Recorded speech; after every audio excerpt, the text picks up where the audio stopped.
செம்மொழி தமிழாய்வு மத்திய நிறுவனம் என்னுடைய தமிழ் வளர்ச்சி திட்டங்களில் ஒன்று. செம்மொழி தமிழாய்வு நிறுவனம் என் பின்னால் இருக்க 24 கோடி ரூபாயில் கட்டப்பட்ட கட்டிடம். ஒரு இந்திய அரசு நிறுவனம் மாநில அரசு ஒத்துழைப்போடு கட்டமைக்கப்பட்டிருக்கிறது. திட்டம் இந்திய அரசுடையதாக இருந்தாலும் இடம் அளித்ததும் மாநில அரசு, தமிழ்நாடு அரசு. திட்டத்திற்கு நிதி ஒதுக்கீடு செய்தது இந்திய அரசு.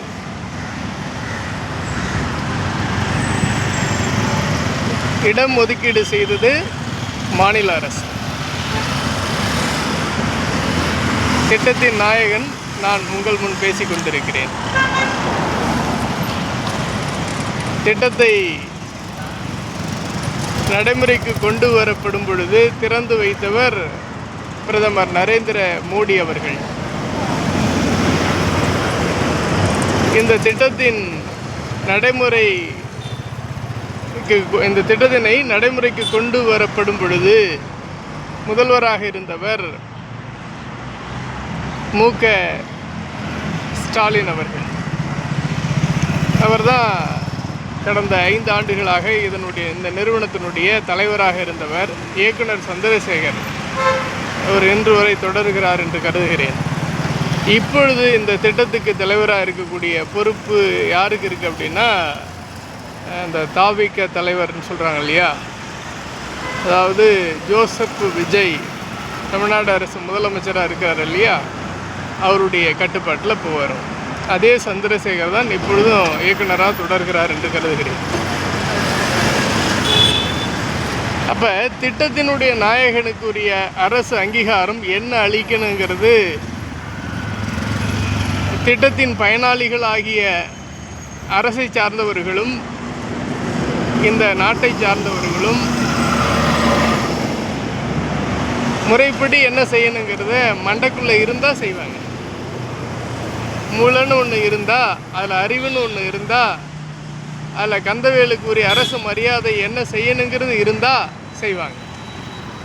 நான் இந்த செம்மொழி தமிழாய்வு நிறுவனத்துக்கும், தரமணியில் இருக்கக்கூடிய உலக தமிழராட்சி நிறுவனத்துக்கும், மதுரையில் இருக்கக்கூடிய உலக தமிழ்ச்சங்கத்துக்கும் என்னுடைய வளர்ச்சி திட்டங்கள் 3 இடங்களில் இருக்குது.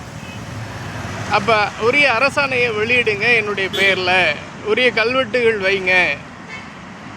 அது விருதோ நீங்கள் சன்மானம் கொடுக்கறதோ அல்லது அரசு பணி வழங்குகிறதோ உங்களால் முடிஞ்சால் வைக்கிருந்தா கொடு, வைக்கலையா விடு.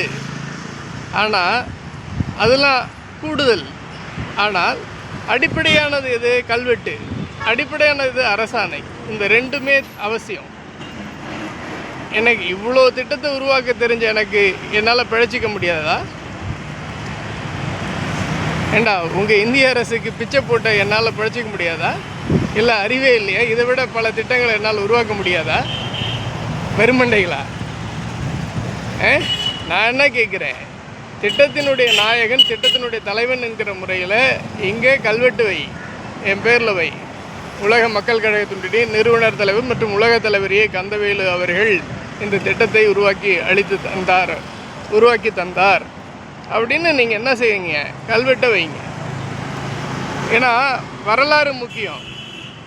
ஏன்னா நிகழ்காலத்திலே மறைக்கப்படுது உண்மை, எதிர்காலத்தில் எவ்வளவு மறைக்கப்படும். ஏன்னா திருடனுக்கு பிறந்தவன் நரேந்திர மோடி இருக்கானே, சாதாரண திருடனுக்கு பிறந்தவன் அவன், உலக மகா திருடனுக்கு பிறந்தவன். அதே மாதிரி கருணாநிதி மகனுக்கு பிறந்தவன் இருக்கிறான் இல்லையா, உதயநிதி ஸ்டாலின் கருணாநிதி மகனுக்கு பிறந்தவன். நான் மகன்னு சொல்கிறேன். ஏன்னா அந்த திருடனுக்கு பிறந்தவெல்லாம் வந்தான்னா வரலாறு என்னன்னே தெரியாமல் மறைச்சிருவான். ஏன்னா கருணாநிதிக்கு பிறந்த திருடன் மு.க. ஸ்டாலின்ற திருடன், அந்த திருடு பையன் 5 வருஷம் மறைச்சிட்டான். அடுத்தது அவன்